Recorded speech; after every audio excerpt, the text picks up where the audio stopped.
দর্শক, আমন্ত্রণ জানাচ্ছি রণাঙ্গনের স্মৃতি অনুষ্ঠানে। আজ আমাদের সাথে আছেন বীর মুক্তিযোদ্ধা, এই জাতির শ্রেষ্ঠ সন্তানদের মধ্যে একজন রেদওয়ান আহমেদ। আপনাকে স্বাগত রণাঙ্গনের স্মৃতি অনুষ্ঠানে। কিভাবে, কোন প্রেক্ষাপটে, কবে আপনি রণাঙ্গনে অর্থাৎ মুক্তিযুদ্ধে অংশগ্রহণ করলেন? 25শে মার্চ রজনীতে যখন পাকিস্তান আর্মি ক্র্যাকডাউন করে তখন আমি ঢাকায় শহরে ছিলাম। 26শে মার্চে আমি গ্রামে চলে যাই। 26শে মার্চ রজনীতে গ্রামে গিয়ে পৌঁছি। তখন আপনার রেডিওতে একটা ভাষণ শুনলাম শহীদ রাষ্ট্রপতি জিয়াউর রহমানের। ইনি প্রথম এই দেশের সরকার প্রধান এবং রাষ্ট্রপ্রধান হিসাবে স্বাধীনতার ঘোষণা দেন। তার এই ঘোষণা আমাদেরকে মুক্তিযুদ্ধের জন্য উদ্বুদ্ধ করেছিল, অনুপ্রাণিত করেছিল। সেই সময় আপনার বয়স কত ছিল? সেই সময় আমার বয়স ছিল 19 বছর।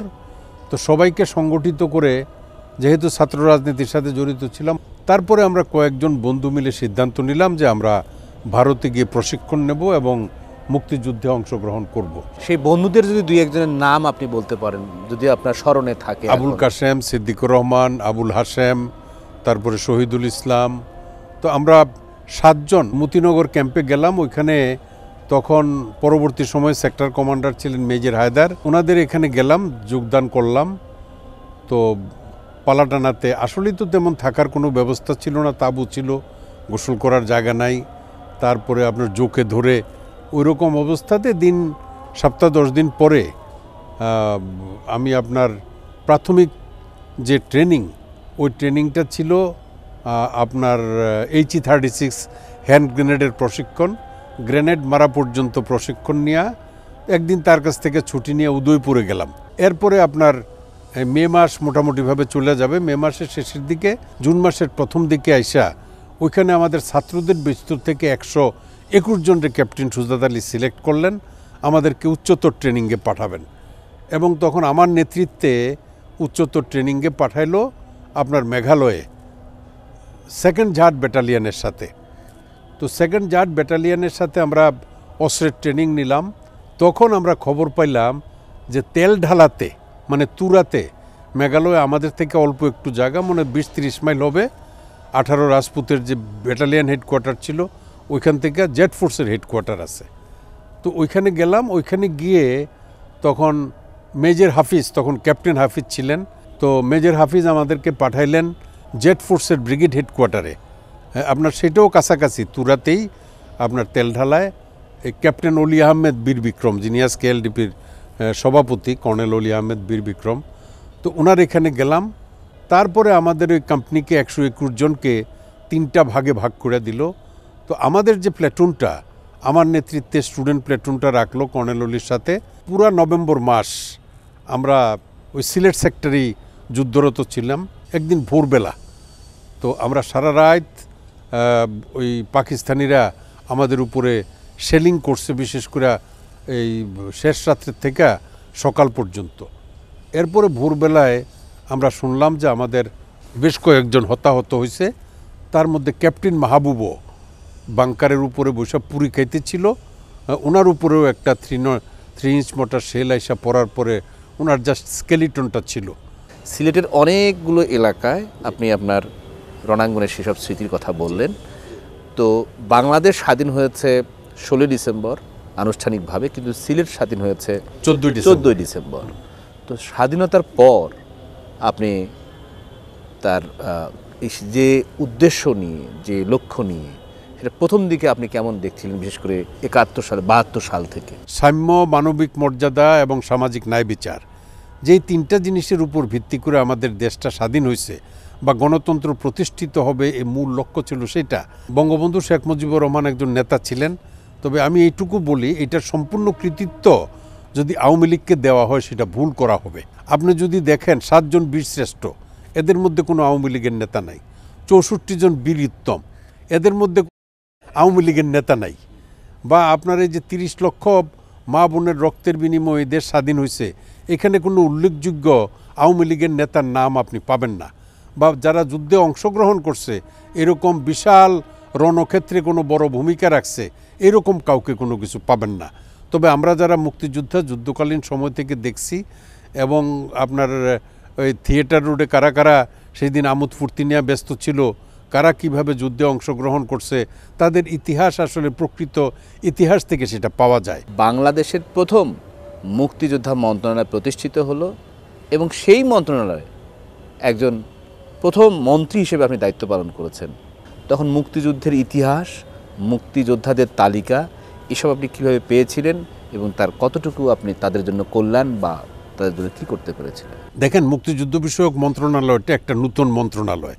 তারপরে আপনার মুক্তিযোদ্ধাদের কোনো পূর্ণাঙ্গ তালিকা ছিল না। তো তারপরে আপনার বিভিন্ন এই যে মুক্তিযুদ্ধ কল্যাণ ট্রাস্টের আপনার যে ট্রাস্টি বোর্ড, পূর্ণাঙ্গ ট্রাস্টি বোর্ডও ছিল না। তারপরে মুক্তিযোদ্ধাদেরকে নিয়ে একটা ট্রাস্টি বোর্ড আপনার গঠন করা হলো যারা মুক্তিযোদ্ধা ছিল।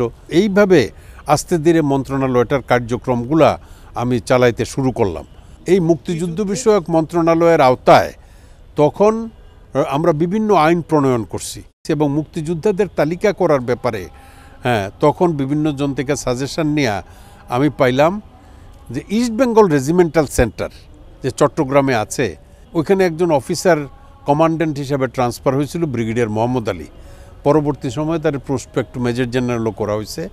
জিআরবির অফিসার ছিল, রক্ষী বাহিনীর অফিসার। তাকে আমি টেলিফোন করলাম যে তোমার এখানে নাকি মুক্তিযোদ্ধাদের একটা তালিকা আছে, ভারতের রণাঙ্গনে যারা যুদ্ধ করছে, প্রশিক্ষণ নিছে, ওই ক্যাম্প থেকে মুক্তিযোদ্ধাদের ওইখানে একটা তালিকা সংরক্ষিত করা হয়েছে। তো সে আমাকে বলল যে হ্যাঁ, এগুলো এখানে সংরক্ষণ করা আছে। ৮১,০০০ মুক্তিযোদ্ধাদের তালিকা পাইলাম।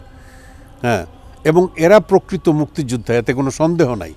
ভারতের বিভিন্ন জায়গাতে যে প্রশিক্ষণ ক্যাম্প ছিল বা মুক্তিযুদ্ধে যারা অংশগ্রহণ করছে, অনেকজন আর্মিতে যোগদান করছে, আর্মিদের থেকেও তালিকা নিলাম। সমস্ত লোকজন থেকে তালিকা নিয়ে একটা পূর্ণাঙ্গ তালিকা গঠন করার জন্য আমরা উদ্যোগ গ্রহণ করি। এই যে ৮১,০০০, তারপরেও আমরা আরও ৪০,০০০-এর মতো ১,২১,০০০-এর একটা তালিকা আমরা গ্যাজেট নোটিফিকেশন করে দিলাম। পরবর্তী পর্যায়ে আওয়ামী লীগ সরকার আসার পরে আপনার ৭১-এর পরে জন্ম এরাও মুক্তিযোদ্ধা। আমার মনে হয় লক্ষাধিক তারা ভুয়া মুক্তিযোদ্ধাদের তালিকা এই মন্ত্রণালয়ের পক্ষ থেকে করছে, যেটা আমার সময় কখনো হয় নাই।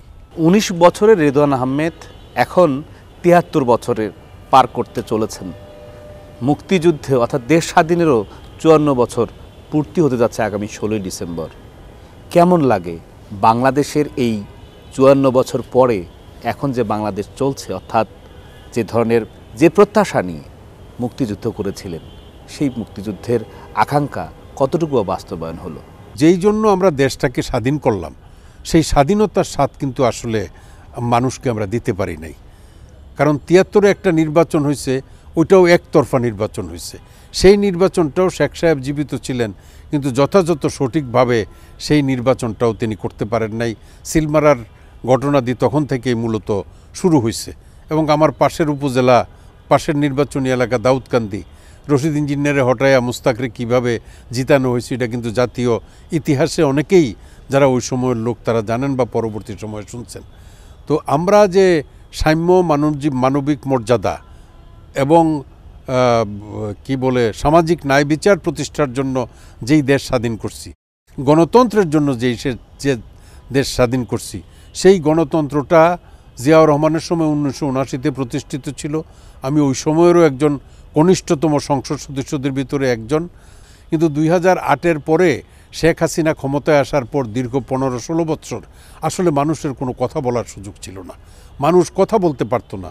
স্বৈর শাসনের চূড়ান্ত রূপ শেখ হাসিনা মানুষকে দেখাইছে। এবং আপনি জানা থাকবেন, আমার প্রতিষ্ঠিত আমার কনস্টিটিউয়েন্সিতে ৩টা কলেজ আছে। রেদওয়ান আহমেদ কলেজ, শহীদ জিয়াউর রহমান কলেজ, মুক্তিযোদ্ধা কলেজ। আমার রেদওয়ান আহমেদ কলেজে একটা নবীনবরণ অনুষ্ঠানে যাব, আমার প্রতিষ্ঠানে আমাকে যাইতে দিবে না।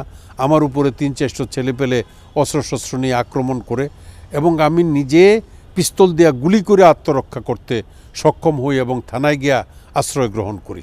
তো এইরকম অবস্থা ছিল। তারপরে যে বিভিন্ন সময়ের আন্দোলন, বিভিন্ন সময়ের সংগ্রাম, এতে অনেকেই শাহাদাত বরণ করছেন, অনেকে পঙ্গুত্ব বরণ করছেন, অনেকে আয়না ঘরের ভিতরে ছিলেন, অনেককে গুম করা হয়েছে। তো এই দেশে গণতন্ত্রের কোনো বালাই ছিল না। তো যেই দেশ স্বাধীন করলাম গণতন্ত্রের জন্য, সেই গণতন্ত্রকে শেখ মুজিবুর রহমান আপনার বাকশাল প্রথা প্রবর্তন করে হত্যা করলেন। তারপরে ওনার মেয়ে আয়েশা যা করছে শেখ সাহেব জীবিত থাকলেও বোধহয় এইরকমই করতো, গণতন্ত্রের বালাই থাকতো না, রাজতন্ত্র প্রতিষ্ঠিত হইতো। তবে এখন মানুষ মুক্ত, এখন স্বৈরাচার মুক্ত দেশ হয়েছে, এবং আমি আশা করি এই যে একটা নির্দলীয় অন্তর্বর্তীকালীন সরকার, এই সরকার দেশে একটি অবাধ সুষ্ঠু নিরপেক্ষ নির্বাচন করার স্বার্থে একটি নির্দলীয় নিরপেক্ষ তত্ত্বাবধায়ক সরকার পদ্ধতি, যেটা ম্যাডাম খালেদা জিয়া আইন পাশ করেছিলেন, সেই রকম একটা সরকার গঠন করে এই সরকার অনতিবিলম্বে যত তাড়াতাড়ি সম্ভব যেই হাতে সংস্কার কার্যক্রম নিছেন, আইনগতভাবে যতটুকু করতে পারেন সেটা করবেন এবং দেশের মানুষকে গণতন্ত্র ফিরিয়ে দিবেন। এইটুকুই আমি প্রত্যাশা করি একজন মুক্তিযোদ্ধা, দেশপ্রেমিক, গণতন্ত্রমনা মানুষ হিসাবে। আপনার এই কথা, এই বক্তব্য নতুন প্রজন্ম, বিশেষ করে তরুণ প্রজন্মের এক ধরনের তথ্য হিসেবে, ইতিহাসের আগামী দিনের তাদের তথ্য হিসেবে কাজে লাগবে, সেই প্রত্যাশায় আজকের মতো রণাঙ্গনের স্মৃতিকথা অনুষ্ঠান এ পর্যন্ত। আপনাকে অনেক ধন্যবাদ, এবং আপনার মাধ্যমে যে সমস্ত দর্শক শ্রোতা ভাইরা আমার স্মৃতিকথা শুনেছেন তাদের সকলকে আমি ধন্যবাদ জানাই।